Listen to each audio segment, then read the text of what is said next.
नमस्कार विद्यार्थी मित्रांनो, यापूर्वी प्रात्यक्षिकासंदर्भातलं आपण जे व्याख्यान पाहिलं होतं त्या व्याख्यानामध्ये आपण इयत्ता 12वी पेपर 3 साठी प्रात्यक्षिक अभ्यासक्रम काय आहे, एकूण किती प्रात्यक्षिकं आपण घेणार आहोत, त्याचप्रमाणे प्रात्यक्षिकासाठी परीक्षा योजना काय आहे, गुणदान कशा पद्धतीनं आहे, प्रश्नपत्रिकेचं स्वरूप काय असतं याविषयीची माहिती घेतलेली आहे. आणि आजच्या या प्रात्यक्षिकाच्या व्याख्यानामध्ये आपण प्रात्यक्षिकाला सुरुवात करणार आहोत. आपण मागच्या व्याख्यानामध्ये पाहिलेलं आहे की एकूण 30 प्रात्यक्षिकं आपल्याला अभ्यासक्रमात दिलेली आहेत. या 30 प्रात्यक्षिकांव्यतिरिक्त 3 प्रारंभिक वेगळी प्रात्यक्षिकं मी तुम्हाला तुमच्या प्रात्यक्षिक वहीमध्ये लिहायला लावणार आहे. हे तुम्हाला मागच्या व्याख्यानामध्ये मी सांगितलेलं होतंच. यामध्ये पहिलं प्रात्यक्षिक तुम्ही जे प्रात्यक्षिक वहीत लिहिणार आहात ते आपल्या प्रात्यक्षिकाची यादी संदर्भात असेल की प्रात्यक्षिकाची यादी काय आहे. त्यानंतर दुसरं जे प्रात्यक्षिक मी देणार आहे ते प्रात्यक्षिक प्रश्नपत्रिका आराखडा कसा असतो त्याविषयी देणार आहे.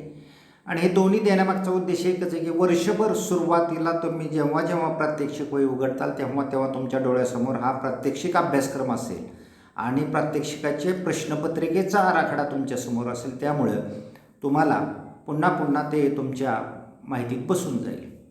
तर त्या दृष्टिकोनातून ही पहिली 2 प्रात्यक्षिक पाहणार आपण आहोत. आणि त्यानंतर तिसरं प्रात्यक्षिक जे आहे, जे आपल्या प्रात्यक्षिक यादीमध्ये प्रत्यक्ष नाही परंतु आपण घेणार आहोत, ते म्हणजे ओळखा आणि उपयोग लिहा. हा जो पहिला प्रश्न आपल्या प्रात्यक्षिक परीक्षेमध्ये असतो त्यासाठीचे अंदाजे काही उदाहरणादाखल नमुने तुम्हाला मी या प्रात्यक्षिक क्रमांक 3च्या रूपाने देणार आहोत.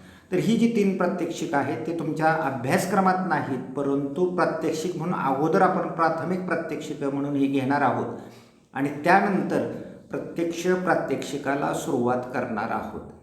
तर आजचं जे आपण व्याख्यान घेणार आहे त्यामध्ये ह्या पहिल्या 3 प्रात्यक्षिकाविषयीच आपण बोलणार आहोत. यापैकी खरं तर पहिले 2 प्रात्यक्षिकाविषयी मी पहिल्या व्याख्यानामध्येच तुम्हाला बोललेलो आहे की एकूण प्रात्यक्षिकाची यादी जे आपलं प्रात्यक्षिक क्रमांक 1 असेल आणि दुसरं प्रात्यक्षिक प्रश्नपत्रिकेचं स्वरूप. याविषयी फारसं मी आज काय बोलणार नाही कारण मागच्या व्याख्यानामध्ये त्यावरती बोललेलो आहे. मात्र तिसरं जे प्रात्यक्षिक असणार आहे विविध नमुना उदाहरणं तुम्हाला ओळखा आणि उपयोगासाठी देणार, त्याविषयी मात्र आपण एक बऱ्यापैकी माहिती देऊन बोलू. तर अशा पद्धतीनं विद्यार्थी मित्रांनो, आत्ता जे मी तुम्हाला 3 प्रात्यक्षिक देणार आहे ती तिन्ही प्रात्यक्षिक तुम्ही तुमच्या प्रात्यक्षिक वहीमध्ये लिहायची आहेत. तुमच्याकडं जर प्रात्यक्षिक वह्या मागच्या असतील तर ते त्यामध्ये लिहावी, नसतील तर मग तूर्त तुम्ही कच्च्या वहीमध्ये लिहावीत आणि ज्यावेळी विद्यालयात समक्ष आल त्यावेळी तुम्ही प्रात्यक्षिक वही घेऊन त्यामध्ये ही प्रात्यक्षिकं लिहायची आहेत. तर एकूण 33 प्रात्यक्षिका तुम्हाला तुमच्या प्रात्यक्षिक वहीमध्ये लेखी स्वरूपात लिहायचे आहेत आणि त्यांचा प्रात्यक्षिक भाग जो आहे तो भाग आपण प्रत्यक्ष वर्गातील तासांना घेणार आहोत. तर आपल्या प्रात्यक्षिक वहीमधले पहिलं प्रात्यक्षिक आता आपण पाहूया. ते त्याच्याविषयी मी मागच्या वेळी तुम्हाला बोललो होतो ते म्हणजे प्रात्यक्षिक क्रमांक 1 प्रात्यक्षिकांची यादी. आणि ह्या यादीमध्ये प्रत्येक प्रात्यक्षिकामध्ये काय अभ्यास आपल्याला घ्यायचा आहे याची माहिती तुम्हाला आम्ही मागच्या व्याख्यानामध्ये दिलेली आहे. तर हे अभ्यासक्रमात समाविष्ट असलेली एकूण 30 प्रात्यक्षिकं तुमच्यासमोर असतील आणि एकूण तुम्ही पाहिली तर तुम्हाला एकूण 30 प्रात्यक्षिकं दिसत आहेत आणि याच्या व्यतिरिक्त मी सांगितलेली पहिली 3 प्रात्यक्षिकं. तर हे जे पहिलं प्रात्यक्षिक आहे ते प्रात्यक्षिक म्हणजे प्रात्यक्षिकांची यादी. हे तुम्ही तुमच्या वहीमध्ये लिहून घ्यायचं आहे आणि हे सुद्धा मी तुमच्या व्हॉट्सअप ग्रुपवर तुम्हाला लिहिण्यासाठी देणार आहे. तेव्हा लेखी भाग इथं तुम्ही फक्त समजून घ्यायचं आहे आणि प्रत्यक्ष तुमच्या व्हॉट्सअप ग्रुपवर तुम्हाला हे लेखी स्वरूपात जे प्रात्यक्षिक लिहायचे ते लिहून पाठवणार आहे. तर हे प्रात्यक्षिक क्रमांक 1 आपण कालच याची माहिती घेतली असल्यामुळे याविषयी मी फारसं बोलणार नाही. हे दुसरं प्रात्यक्षिक त्यानंतर आपण घेणार आहोत. त्याचं नाव आहे प्रात्यक्षिक परीक्षा स्वरूप. तर हे स्वरूपसुद्धा आपण काल बघितलेले, मात्र थोडक्यात मी इथं उजळणी करतो आणि मग आपण प्रात्यक्षिक क्रमांक 3कडे जाऊया. तर या 2च्या प्रात्यक्षिकमध्ये आपली प्रात्यक्षिक परीक्षा एकूण 120 गुणाची असते. त्यापैकी प्रत्यक्ष प्रात्यक्षिक परीक्षा 80 गुणाची आणि 40 गुणासाठी वार्षिक कामकाज हे तुम्हाला मी कालच सांगितलेलं होतं. यामध्ये पहिला प्रश्न ओळखा व उपप्रश्नांची उत्तरे लिहा हा 20 गुणासाठी असतो. तर या 20 गुणासाठी 10 नमुने तुम्हाला ठेवले जातात. 10 नमुन्याला 20 मार्क असतात. 10 मार्क हे तुम्हाला ओळखण्यासाठी आणि 10 मार्क हे त्यांचा उपयोग लिहिण्यासाठी साधारणपणे ठेवले जातात. प्रश्न दुसरा जो असतो 10 गुणाचा असतो. 3 पैकी कोणतेही 2 प्रश्न सोडवायचे असतात. गणिती प्रश्न असेल किंवा सैद्धांतिक प्रश्न असेल, जे तुमचे 30 प्रात्यक्षिक त्यावर आधारित कोणतेही 3 प्रश्न तुम्हाला विचारले जातील आणि त्यापैकी 2 प्रश्न तुम्हाला सोडवायचे. प्रत्येकी 5 गुणाचे 2 प्रश्न 10 गुणाला असतील. प्रश्न तिसरा हा प्रात्यक्षिक कृती 15 गुणाला असतो. त्यापैकी कोणतीही एक कृती करायची आहे तुम्हाला. प्रत्यक्ष भित्तीपत्रक रंगवायचं आहे, हस्तपत्रक तयार करायचं आहे किंवा माहिती पुस्तिका तयार करायची आहे अथवा निमंत्रण पत्रिका किंवा परिपत्रक तयार करायचं. यासाठी हे MS पेपरवरती स्केच पेनच्या, सिस पेन्सिलच्या, खोडरबरच्या सरसाहाय्याने या साहित्याचा वापर करून तुम्हाला अशा पद्धतीने एक प्रात्यक्षिक कृती करायची असते. त्यासाठी 15 गुण असतात. प्रश्न चौथा सुद्धा प्रात्यक्षिक कृती असते. प्रत्यक्ष करायची प्रात्यक्षिक कृती असते. ही 20 गुणाची. रेडिओ, टेप रेकॉर्ड किंवा दूरदर्शन संचाचा हाताळण्याने वापर करायचा आहे. त्यानंतर संगणक, CD, DVD हाताळणे आणि त्याचा वापर करणे, इंटरनेटचा वापर करून दाखवणे, भ्रमणध्वनी हाताळणे व त्याचा इंटरनेटचा वापर करून दाखवणे किंवा गटचर्चा या किंवा पीक योजना यापैकी एक प्रात्यक्षिक तुम्हाला करायचं असतं. त्यासाठी तुम्हाला 20 गुण असतात. त्यानंतर पुढचा प्रश्न असतो तो प्रश्न 5वा तोंडी परीक्षा असते. 5 गुणाची असते. एक तर हे प्रात्यक्षिक कृती करत असताना तोंडी परीक्षा तुम्हाला 5 प्रश्न विचारले जातात किंवा स्वतंत्रपणे तोंडी परीक्षासुद्धा घेतली जाते. त्यानंतर प्रश्न क्रमांक 6 जो असतो तो प्रात्यक्षिक वही. तुम्ही जे प्रात्यक्षिक वही आता मी तुम्हाला सांगितले करायची आहे, अतिशय सुबक हस्ताक्षरात लिहायचं आहे. त्या योग्य ठिकाणी चांगल्या पद्धतीने आकृत्या काढायच्या आहेत. जिथं जिथं MS पेपरवरती तुम्हाला काही कृती तयार करायच्या आहेत त्याही छानपैकी तयार करून घ्यायच्या आहेत की जेणेकरून 10 पैकी 10 गुण या बाबीत तुम्हाला मिळू शकतील. तर अशा पद्धतीनं प्रात्यक्षिक परीक्षा 3 तासाची 80 गुणाची असते आणि उर्वरित 40 गुण जे ते वार्षिक कामकाजासाठी असतात. तुम्हाला सांगितले टर्मवर्क, वर्षभराची तुमची उपस्थिती त्या दृष्टिकोनातून महत्त्वाची असते. तुम्ही लिहिलेले गृहपाठ असतील, प्रात्यक्षिक असतील ते महत्त्वाचे असतात. त्यानंतर शैक्षणिक भेट, प्रत्यक्ष आपण जेव्हा भेटी देणार आहोत तर भेटीची उपस्थिती आणि त्याच्या अहवाल लेखनासाठी 10 गुण या ठिकाणी असतात. त्यानंतर OJT, on the job training, प्रत्यक्ष कार्यस्थळावरचं प्रशिक्षण. आता हे उन्हाळ्याच्या सुट्टीमध्ये 11वी नंतर असतं. यावेळी आपल्याला ते घेणं शक्य झालं नाही. मात्र हे ऑन द जॉब ट्रेनिंग आपण आपल्या प्रात्यक्षिक क्षेत्रावरती वेगवेगळ्या पिकाची लागवड करून किंवा पीक संग्रहालय करून तुम्हाला देणार आहोत. त्यासाठी तुम्हाला ते 10 गुण असतील. कोणताही एक प्रकल्प तुम्हाला दिला जाईल त्यासाठी 10 गुण असतील. असे 40 गुण प्लस प्रात्यक्षिक 80 गुण, अशी 120 गुणाची प्रात्यक्षिक परीक्षा, 80 गुणाची सैद्धांतिक परीक्षा, अशी 200 गुणाची परीक्षा होती.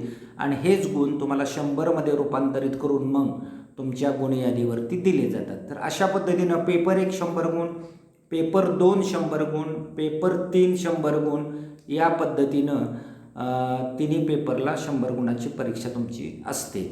आणि इंग्रजी 100 गुण, मराठी 100 गुण, पायाभूत अभ्यास 100 गुण, हे काल तुम्हाला मी सांगितलेलेच आहे. आणि शारीरिक शिक्षण, आरोग्य व शारीरिक शिक्षणाला ग्रेड असते.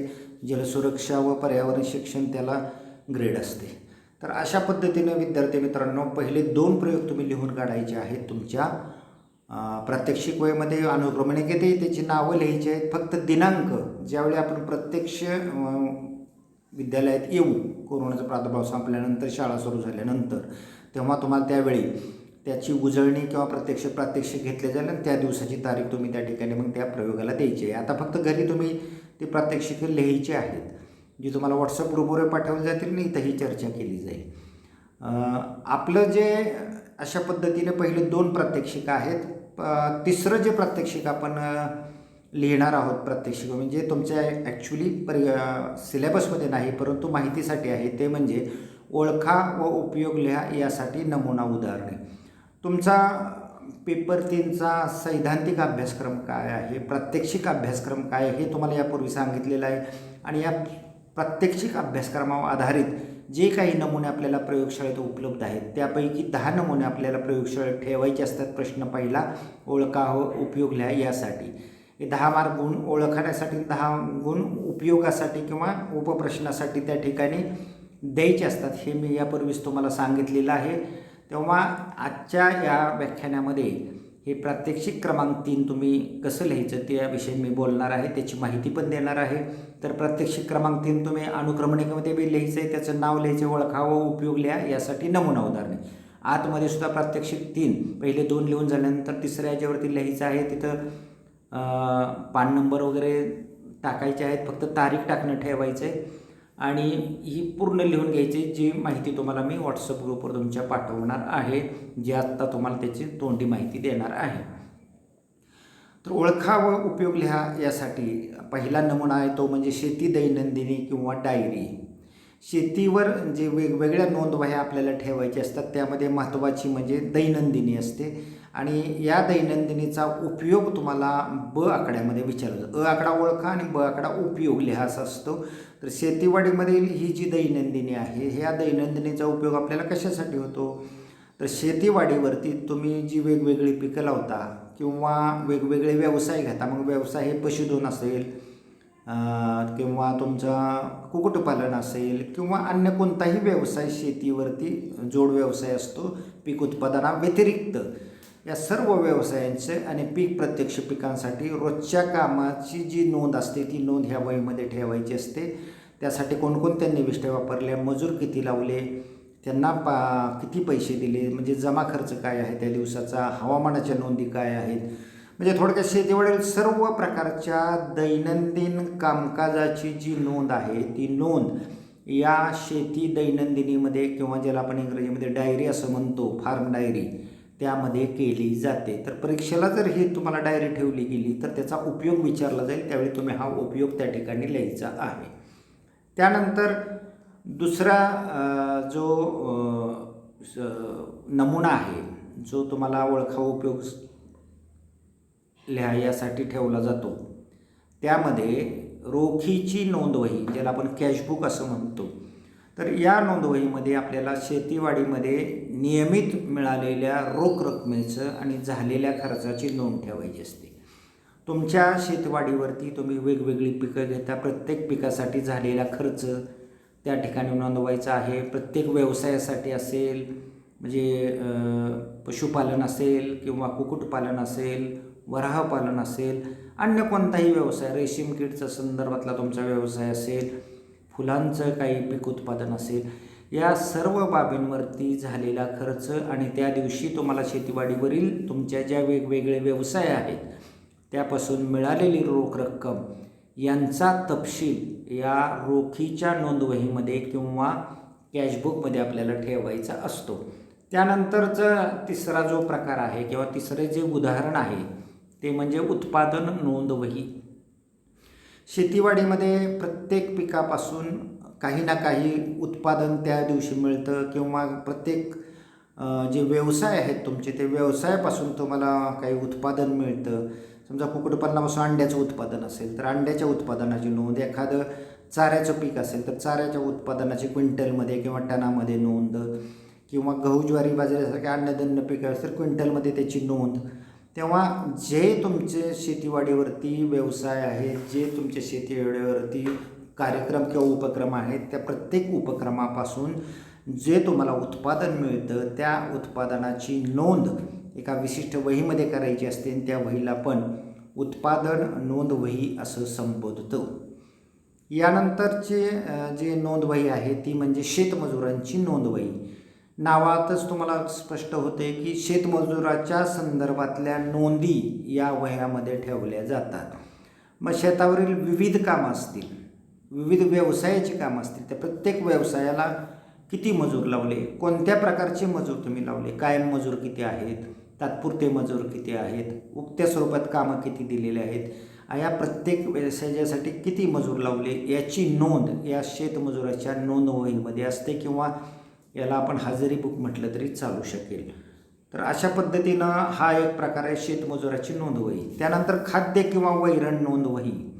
याचा तुम्हाला अर्थही तुमच्या नावातच त्या नोंदवहीच्या कळेल. खाद्य किंवा वैरण नोंदवही अर्थातच तुमच्या शेतवाडीवर असलेल्या जनावरांसाठी जे तुम्ही खाद्य घेणार आहात किंवा जे वैरण घेणार आहात त्या खरेदी केलेल्या खाद्याची किंवा वैरणीची नोंद, वापरलेल्या शेतवाडीवरील वापरलेल्या वैरणीची नोंद आणि त्यासाठीचा खर्च, या सर्व बाबी या नोंदवहीमध्ये ठेवल्या जातात. प्रत्यक्ष तुम्ही प्रत्येक जनावरासाठी कशा पद्धतीने ते वैरण किंवा इतर प्रकारचं खाद्य दिले याची नोंद यामध्ये ठेवायची असते. पुढचा जो नोंदवहीचा प्रकार आहे तो म्हणजे बी बियाणे नोंदवही. शेतवाडीवर तुम्ही विविध प्रकारची बियाणं आणता आणि काही बियाणं तुम्ही शेतात वापरता, काही बियाणं तुमचे शिल्लक राहतात.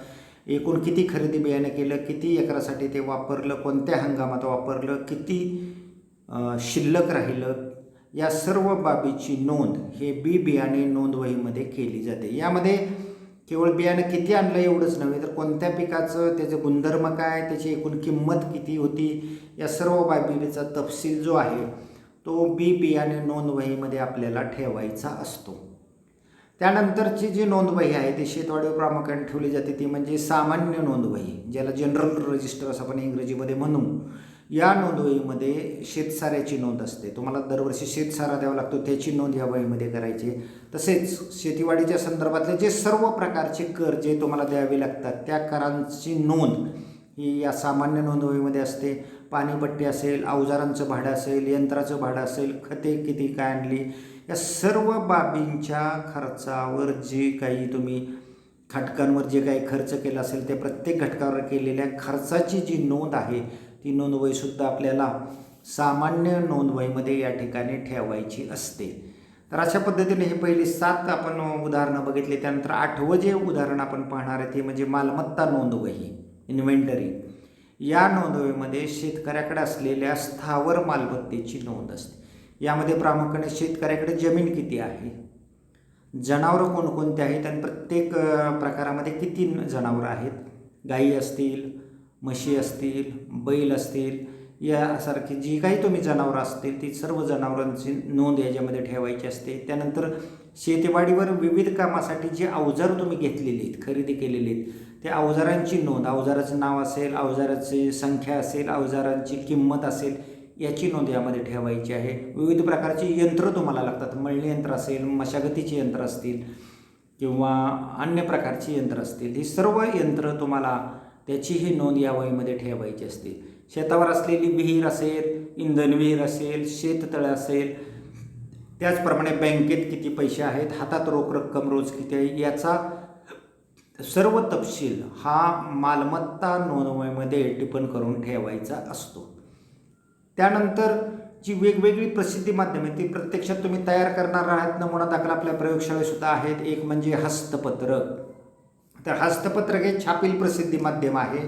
त्याचा उपयोग तुम्ही प्रसिद्धी माध्यम आहे असंही लिहिला तरी चालेल किंवा प्रत्यक्ष तुम्ही शेती उत्पादनाची किंवा शेतीसाठी लागणाऱ्या विविध ज्या निविष्ठा आहेत, ज्या निविष्ठा तयार केल्या जातात किंवा निर्मिती केली जाते त्याची विक्री व्हावी म्हणून जाहिरात करावी लागते आणि ही जाहिरात करण्यासाठी हस्तपत्रक आपण वापरतो. तुम्ही पाहिले की वर्तमानपत्रामध्ये अशा हस्तपत्रक ते एक पानी असतं, ते हस्तपत्रक ज्याला आपण इकडं जनरली पॉम्पलेट म्हणतो, परंतु ते हस्तपत्रक म्हणजे लिपलेट असतं, एक पानी असतं. त्यावरती आकर्षक पद्धतीने ती माहिती लिहून तुम्ही तुमच्या निविष्ठेची किंवा तुमच्या उत्पादनाची जाहिरात त्या ठिकाणी करायची असते. ही जाहिरात तुम्ही वैयक्तिक मजूर लावून बी वाटू शकता किंवा वर्तमानपत्रातून सुद्धा पाठवू शकता.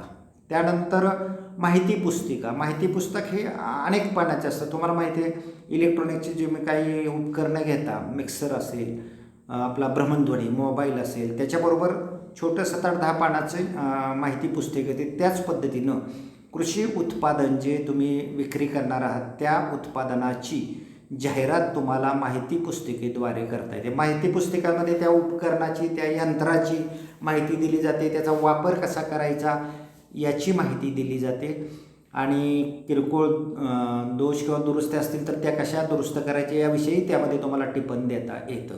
शिवाय ते खरेदी विक्रीचा तुमचा ठिकाणाचा पत्ता त्यामध्ये तुम्हाला नोंदवून पाठवता येतो. तर अशा पद्धतीनं माहिती पुस्तिका तुम्ही जे तयार केलेली असते किंवा जे आपल्या प्रयोगशाळेमध्ये संग्रही असते त्यापैकी एक माहिती पुस्तकं त्या ठिकाणी ठेवली जाते, ती तुम्ही ओळखायची आणि त्याचा उपयोग त्या ठिकाणी लिहायचा आहे. भित्तीपत्रक, ज्याला कॉमनली आपण इंग्रजीमध्ये पोस्टर असं म्हणतो, तर हे भित्तीपत्रक आपल्या बी बियाण्याचे असेल, खतांचे असेल, अवजारांचे असेल, जे काही तुमचं उत्पादन आहे शेतीशी संदर्भित, त्या उत्पादनाचा खप व्हावा, विक्री व्हावी, यासाठी हे सुद्धा एक लिखित स्वरूपाचं माध्यम आहे. आणि हे भित्तीपत्रक आपण आकर्षक रंगात त्याच्यामध्ये चित्र काढून सुद्धा तुमच्या उत्पादनाची जाहिरात करू शकता.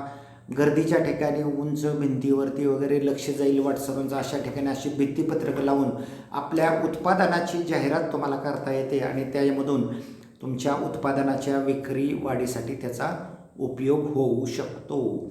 त्यानंतर वर्तमानपत्र किंवा वृत्तपत्र, हे तर रोज तुमच्या घरी तुम्ही पाहता, अन्य संस्थेमध्ये जिथे जाता तुम्ही तिथेही तुम्हाला वृत्तपत्र दिसतात किंवा चौकात किंवा एस टी स्टॉलवर अनेक ठिकाणी तुम्हाला अशा पद्धतीची वेगवेगळ्या प्रकारची वर्तमानपत्र किंवा वृत्तपत्र पाहायला मिळतात.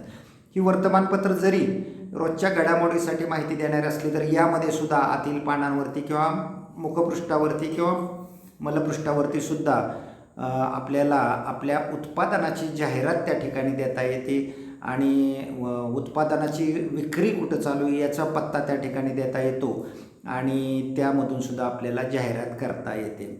वर्तमानपत्र आणि वृत्तपत्राची डिटेल जी माहिती आहे ते माहिती आपण त्या सैद्धांतिकच्या प्रकरणात त्यापुढे घेणार आहोत. प्रत्येक प्रसिद्धी माध्यमाचा वापर कसा केला जातो, त्याचे फायदे काय, तोटे काय, याची माहिती आपण त्या ठिकाणी पाहणार आहोत. इथं आज फक्त आपण त्याचं उपयोग पाहतोय, जो आपल्याला 20 मार्काच्या ओळखा व उपयोग लिहा यासाठी आवश्यक असतो.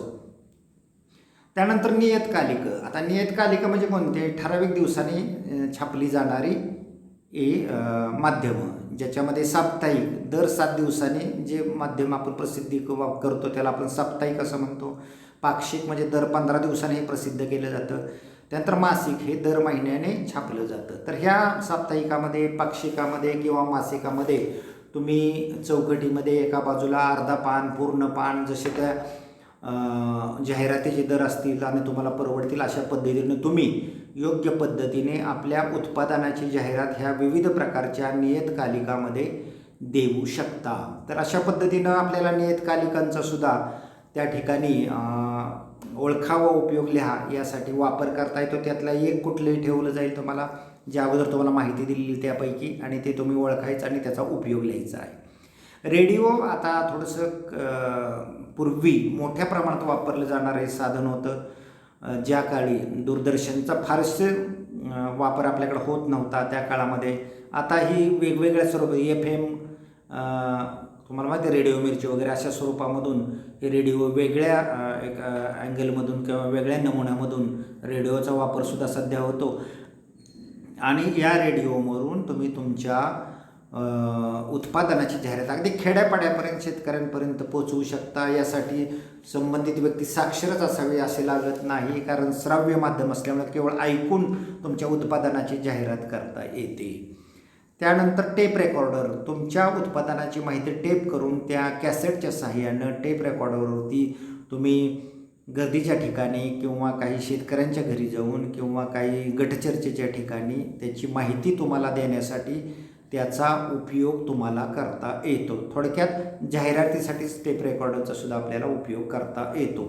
दूरदर्शन संच, आता घराघरात हे दूरदर्शन संच असतात, त्याला आपण TV सेट म्हणतो आणि हे एक प्रक्षेपण माध्यम आहे किंवा दृकश्राव्य प्रकारचं माध्यम आहे, ज्याच्यामध्ये दृश्य आणि श्रवण ह्या दोन्हीचा अतिशय चांगल्या पद्धतीने वापर करून तुमची जी जाहिरात आहे उत्पादनाची ती आकर्षक पद्धतीने लक्षात राहील अशा पद्धतीने सादर करता येते. अगदी रेडिओमध्ये सुद्धा तुम्ही संगीताचा वापर तुमच्या ॲडव्हर्टाईजमध्ये करू शकता, जो ऐकून तुम्हाला शेतकऱ्यावरती प्रभाव टाकता येतो. दूरदर्शन संचामध्ये प्रात्यक्षिक तुम्हाला तुमच्या उत्पादनाचं दाखवता येतं थोडक्यात, आणि दृक आणि श्राव्य दोन्ही पद्धतीच्या माध्यमाचा सुंदर मिलाप करून आपल्याला आपली जाहिरात आकर्षक करून आपल्या उत्पादनाची विक्री वाढवण्यासाठी आपल्याला त्याचा फायदा होऊ शकतो.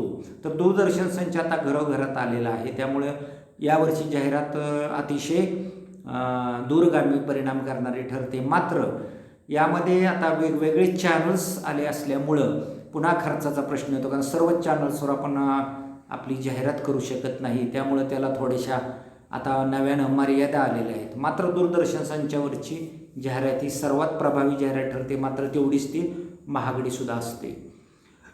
त्यानंतर संगणक आहे. संगणकाचा वापर अनेक कारणासाठी आपल्याला करता येतो. तुम्हाला माहिती आहे, प्रसिद्धी माध्यम म्हणून सुद्धा संगणकाचा मोठ्या प्रमाणात वापर करता येतो. पिकाची किंवा व्यवसायाची माहिती आपल्याला अगोदर साठवता येते व या माहितीचे इंटरनेटद्वारे वहन करता येते. चलचित्र परिषद किंवा व्हिडिओ कॉन्फरन्सिंग ज्याला आपण म्हणतो, यासाठी सुद्धा या संगणकाचा मोठ्या प्रमाणामध्ये आपल्याला उपयोग होतो. आणि संगणकाच्या माध्यमातून आपण आपल्या शेती उत्पादनाची जाहिरात अतिशय आकर्षक पद्धतीने करू शकतो. आणि संगणक हे असं माध्यम आहे की यामध्ये खूप मोठी जाहिरात आपण करू शकतो आणि घर बसल्या जगभर कोणत्याही ग्राहकापर्यंत आपण पोहोचू शकतो. म्हणजे केवळ हे बाकीची जी माध्यमं आहेत ते स्थानिक माध्यमं आहेत, परंतु या ठिकाणी संगणक हे जे माध्यम आहे हे जगभरात एकाच वेळी तुमच्या उत्पादनाची माहिती पाठवू शकता आणि तुमच्या उत्पादनाची जाहिरात करून त्याची विक्री वाढवता येते. याचा एक फायदा असा आहे की याद्वारे तुम्हाला प्रात्यक्षिकसुद्धा दाखवता येतं. तुमचं जे उत्पादन आहे त्याचा वापर कसा करायचा याची माहिती तुम्हाला या ठिकाणी देता येते. तर अशा पद्धतीनं संगणक तिथं आपण ठेवू शकतो, ओळखा उपयोगला आहे. किंवा संगणकाचे जे वेगवेगळे भाग आहेत, माऊस असेल किंवा कीपॅड असेल किंवा स्पीकर असतील, हे सगळे ठेवून त्याचा वापर काय असतो यावरती आपल्याला ओळखा व उपयोग लिहा यामध्ये प्रश्न विचारता येतात. आता ध्वनिफीत किंवा ध्वनिचित्रफीत ज्याला आपण CD आणि DVD म्हणतो, आणि आता याला पर्याय आला आहे तो म्हणजे पेन ड्राईव्ह. तर याच्या माध्यमातून आपण शेतीविषयीची माहिती संग्रहित करू शकतो आणि त्याचं संगणकामार्फत अगदी दूरपर्यंत त्याचं वहन करू शकतो. ती माहिती आपण इतरांना पाठवू शकतो, माहिती देऊ शकतो. पेनड्राईव्हमध्ये तर आपण फार मोठ्या प्रमाणात माहितीचा संचय करून ठेवू शकतो आणि त्याचा वापर आपण अनेक ठिकाणी जाहिरातीसाठी किंवा शेतकऱ्यांना शेतीच्या तंत्रज्ञानाविषयीची, शेतीच्या वापराविषयीची जी माहिती आहे ती माहिती देण्यासाठी आपल्याला याचा उपयोग होतो. तर CD असेल, DVD असेल किंवा पेनड्राईव्ह असेल, यापैकी एक किंवा अनेक जे साहित्य आहे ते साहित्य त्या ठिकाणी तुम्हाला ओळखायला ठेवलं जाईल आणि ओळखून त्याचा उपयोग तुम्ही त्या ठिकाणी लिहायचा आहे. तर आत्ताच मी तुम्हाला सांगितलं संगणकाचे वेगवेगळे भाग. संगणकाचा माऊस असेल, माऊस ठेवला तर त्याचा उपयोग तुम्हाला लिहायचा आहे. कर्सर हलवणे, मजकूर किंवा चिन्ह किंवा फोल्डर निवडणे यासाठीच्या कामासाठी आपल्याला संगणकावर या माऊसचा उपयोग होतो. तर माऊस हे ओळखामध्ये लिहिताल आणि उपयोग त्याचा ब आकड्यामध्ये तुम्हाला त्या ठिकाणी लिहायचा आहे. ओळखा आणि उपयोग यामध्ये एक गोष्ट तुम्ही लक्षात ठेवायची की जे 10 नमुने ठेवले ते 10 नमुने ओळखायला 10 गुण आहेत आणि उपयोग लिहायला 10 गुण आहेत. जर एखादा नमुना तुम्ही ओळखता आला नाही तर त्याचा उपयोग तुम्ही लिहिला असला तर तो तपासला जाणार. ओळख चुकलं की त्या नमुन्याचे 2 मार्क्स तुमचे जातात, कारण ओळखता नाही आलं तर ते उपयोग तुम्ही लिहू शकत नाही.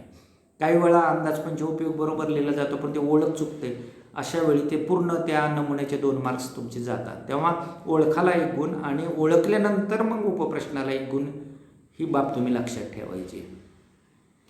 त्यानंतर संगणकाचा जो कीपॅड असतो तो कीपॅड त्या ठिकाणी ठेवता येतो आपल्याला ओळखा आणि उपयोग लिहायसाठी. तर याचा उपयोग तुम्ही मराठी तसेच इंग्रजी टायपिंग करण्यासाठी उपयोग होतो, असं या पद्धतीनं आपण त्या ठिकाणी लिहू शकता. तर हे टायपिंग अनेक स्वरूपाचं असतं. अनेक केवळ जाहिरातीसाठीच टायपिंग करतो असं काही नाही. त्याला इतर याची जोड देऊन ते आकर्षक पद्धतीने ते लिखाणसुद्धा करता येतं. त्याच्या शेजारी नक्षीकाम करता येतं आणि जाहिरात आकर्षकसुद्धा आपल्याला करता येते. त्यासाठी सिलेक्शन करण्यासाठी आपल्याला माऊसचा उपयोग होतो. त्यासाठी माऊसच्याद्वारे आपण फोल्डर निवडू शकतो, चिन्ह निवडू शकतो, काही आकृत्या निवडू शकतो, छायाचित्र निवडू शकतो आणि ते एकत्र करून आपण जाहिरात चांगल्या पद्धतीने करू शकतो. पण प्रत्यक्ष माहिती टाईप करण्यासाठी आपल्याला कीपॅडचा वापर करावा लागतो.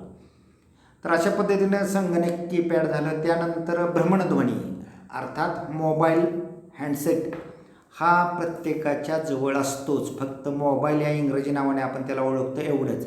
आणि याचा वापर तुम्हाला काय करावं लागतं हे सांगायची गरज नाही. तुम्ही छोटे छोटे SMS पाठवू शकता, चित्रात्मक संदेश त्या ठिकाणी पाठवू शकता, काही छायाचित्र पाठवू शकता, त्यानंतर काही व्हिडिओ क्लिप्स पाठवू शकता. तर भ्रमणध्वनी म्हणजे थोडक्यात संगणकाची ही छोटी आवृत्तीच आहे आणि बिनतारेचा दूरध्वनी असतो आणि याद्वारे संगणकाप्रमाणे सर्व बाबींचा तुम्हाला उपयोग होतो. केवळ चित्रच नाही तर चलचित्र पाठवता येतं तुम्हाला. अगदी वेगवेगळ्या कॉन्फरन्सिंगसुद्धा याच्यावरती तुम्हाला अटेंड करता येतात. वेगवेगळ्या सभा तुम्हाला अटेंड करता येतात. अँड्रॉइड मोबाईल असेल तर या सर्व बाबी तुम्हाला त्या ठिकाणी वापरता येतात भ्रमणध्वनीवरून. त्यानंतर भ्रमणध्वनीचा उपयोग आपण शेतीविषयक माहिती फक्त SMS पाठवण्यासाठी किंवा माहिती पाठवण्यासाठी किंवा काही प्रॅक्टिकल्स व्हिडिओच्या रूपाने पाठवण्यासाठी उपयोग करू शकतो. त्यानंतर निमंत्रण पत्रिका. ही निमंत्रण पत्रिका तुम्ही प्रत्यक्ष तयारी करायची असते आणि आपल्या प्रयोगशाळेत संग्रही असतात. त्यापैकी एक निमंत्रण पत्रिका तिथे ठेवली जाते. तुम्हाला माहिती आहे शेतीच्या संदर्भात वेगवेगळे कार्यक्रम असतात. शेतकरी दिन असेल, बियाणे दिन असेल किंवा जत्रा मेळाव्याच्या ठिकाणी शेतकऱ्याची शेती संदर्भातले काही मेळावे असतील तर परिसंवाद काय असतील यासाठी शेतकऱ्यांना बोलवण्यासाठी एक निमंत्रण पत्रिका तयार करायची असते आणि ही निमंत्रण पत्रिका त्या ठिकाणी प्रत्यक्ष आपण ठेवतो आणि त्याचा उपयोग तुम्ही त्या ठिकाणी लिहायचा आहे. तर निमंत्रण पत्रिका आपण आता व्हॉट्सअप किंवा संगणकाच्या माध्यमातूनही पाठवू शकतो आणि प्रत्यक्षही देऊ शकतो. तर प्रत्यक्ष जी देण्यात येणारी जी निमंत्रण पत्रिका त्या ठिकाणी आपण ठेवतो आणि त्याचा उपयोग लिहा असं त्या ठिकाणी प्रश्न असतो. त्यानंतर परिपत्रक किंवा सर्क्युलर. एकच माहितीचे अनेक प्रती तयार करून प्रसिद्धी देण्यासाठी किंवा पाठपुरावा करण्यासाठी याचा वापर केला जातो. वेगवेगळ्या सभा शेतकऱ्यांच्या असतील, बैठका असतील किंवा चर्चासत्र अथवा परिसंवाद असतील याची माहिती जनतेपर्यंत पोहोचवण्यासाठी या परिपत्रकाचा किंवा त्याला इंग्रजीमध्ये आपण सर्क्युलर असं म्हणतो त्या सर्क्युलरचा वापर आपल्याला या ठिकाणी करायचा असतो. त्यानंतर फलक, ज्याला इंग्रजी नाव होर्डिंग आहे.